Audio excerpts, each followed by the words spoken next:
it's just getting so hard for a young kid to come in as a co-driver. I think the Super 2 to Gen 3 now is so different. Like I wouldn't want to be running Super 2 at Bathurst, to be honest. Like it's very different.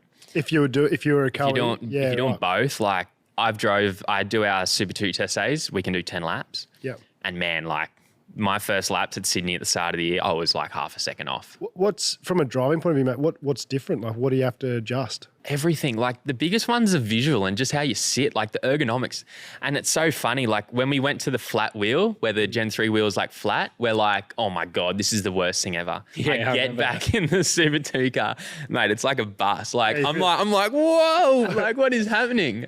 It just feels really weird. And obviously you got to trust the aero a little bit more, but it's on a hard tire, but it is fun using the roll bars. Like I actually kind of like it, not having it. Like you get out there and you just got to do with what you do. But because I only get 10 laps, man, I'm like swinging off these things. It's so fun. Every run, you do like 2 laps. It feels like a shootout for me. It's so cool. That's funny. So do you think it's going to hurt at a place like Bathurst as well? I remember the car when I went to Gen 3 was a lot more direct.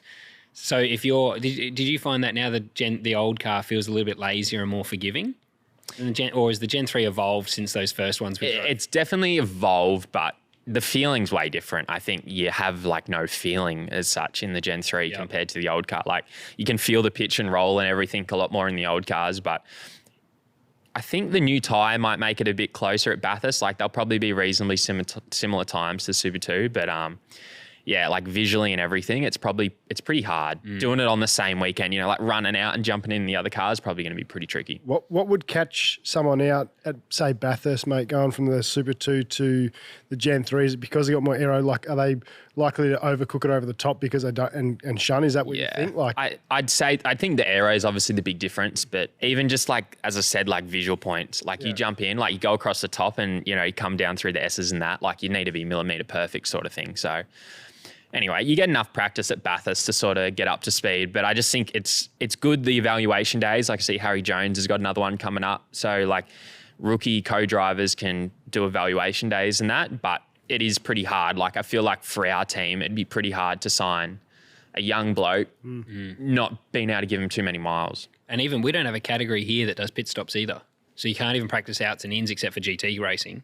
Yeah. But like Super 2, we were talking about this with Xfinity and Cup. It's been cool watching that this year. Yeah. Because even coming out of Super 2, having not done in and out laps, and because we were talking about pit stops, how much, even in supercars, we're seeing Penrite at the moment, I think, are every chance in the world of even potentially beating you at Adelaide. Like they will be right there. We sort of think Matty Payne could be there, but their pit stops a few times have cost them either a lead change in Darwin or even a potential win in Perth. And it's like the pit stops, the time from the moment you sort of brake to the entry and accelerate on the way out, you can lose way more than you could lose by being a tenth a lap off the pace, which you don't really see between the top guys anymore on track. It's like the pit stops are so important. Do you know a fun fact?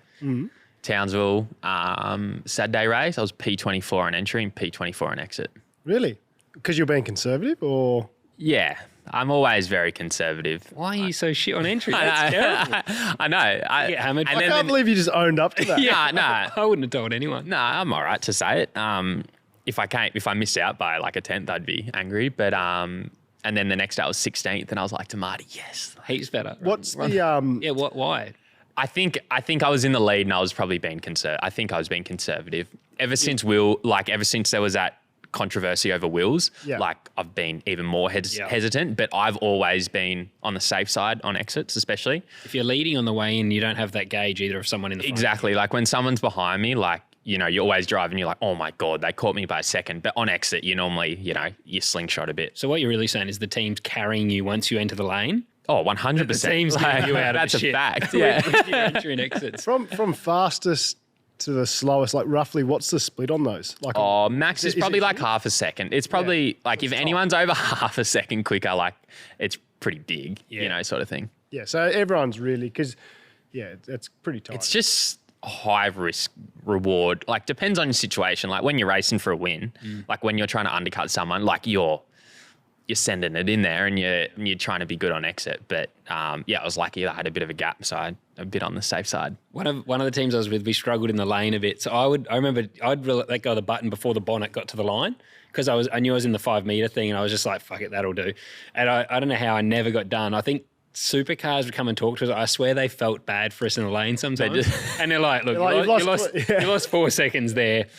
You gained a second and a half on exit, but you guys were still last. So we'll let that go. But just this is a warning. If you keep doing this, you're going to get done.